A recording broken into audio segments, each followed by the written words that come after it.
இன்றே டவுன்லோட் செய்து உங்கள் ஃபேவரட் ஷோக்களை என்ஜாய் பண்ணுங்க. எனி டிஃபென்ஸ் லாயர் இப்போ உங்க வாதத்தை ஆரம்பிக்கலாம்.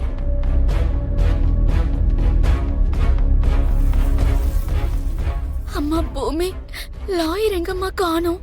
வந்துருவாரு அத்தை. இந்த டைம்க்கு அவர் வந்திருக்கணும். இன்னும் ஏன் வரலன்னு தெரியல. என்ன பூமி, லாயரை எதிர்பார்த்துக்கிட்டு இருக்கியா? நீ பேசி வச்ச லாயருக்கு நான் தேவையான நோட்டை தூக்கி போட்டுட்டேன். அந்த ஆளு உட்காந்து எண்ணிக்கிட்டு இருப்பாரு. இங்கெல்லாம் வரமாட்டாரு. பாவம், இதுக்கு மேலேயும் வருவாருன்னு எதிர்பார்த்துட்டு இருக்கா போல.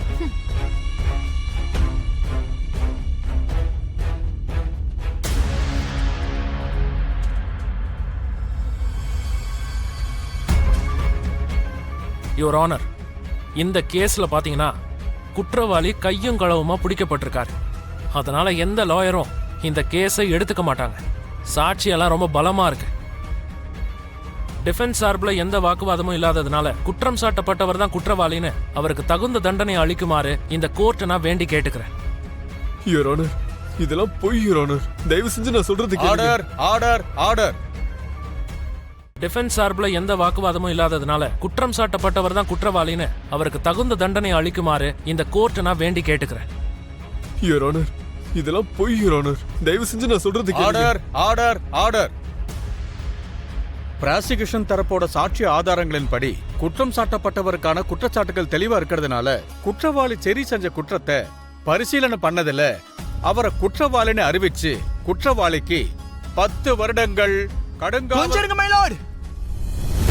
டிஃபென்ஸ் லாயர் இருக்காங்க யுவர் ஆனர். கொஞ்சம் இருங்க.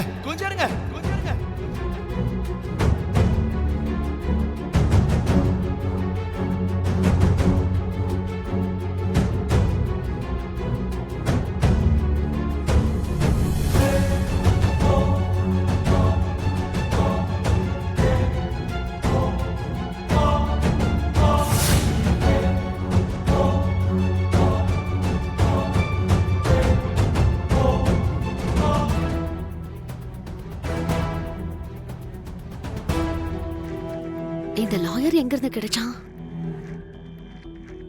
கோர்ட்டுக்கு தாமதமா வந்ததுக்கு தயவு செஞ்சு மன்னிச்சிடுங்க சார். Can I proceed? வழக்குகள் சம்பந்தப்பட்ட சில விஷயங்களை பத்தி நான் சில கேள்விகள் கேட்கணும்னு நினைக்கிறேன்.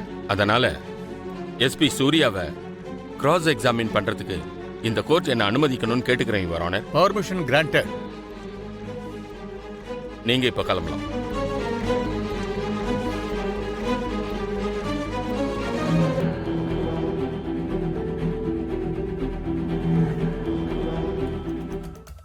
எஸ்பி சூர்யா அவர்களே, நீங்க இந்த கேஸ்ல குற்றவாளியான செரிய கையும் களவுமா பிடிச்சிருக்கீங்கல்ல? ஆமா. நீங்க அரெஸ்ட் பண்ணும்போது என்ன டைம் இருக்கும்? அப்போ ஒரு 12 மணி இருக்கும்னு நினைக்கிறேன்.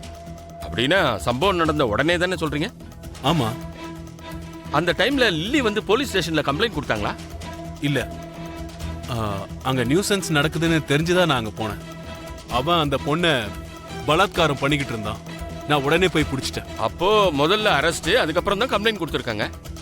கம்ப்ளைண்ட் கொடுத்ததுக்கு அப்புறம் தானே அரெஸ்ட் பண்ணணும்.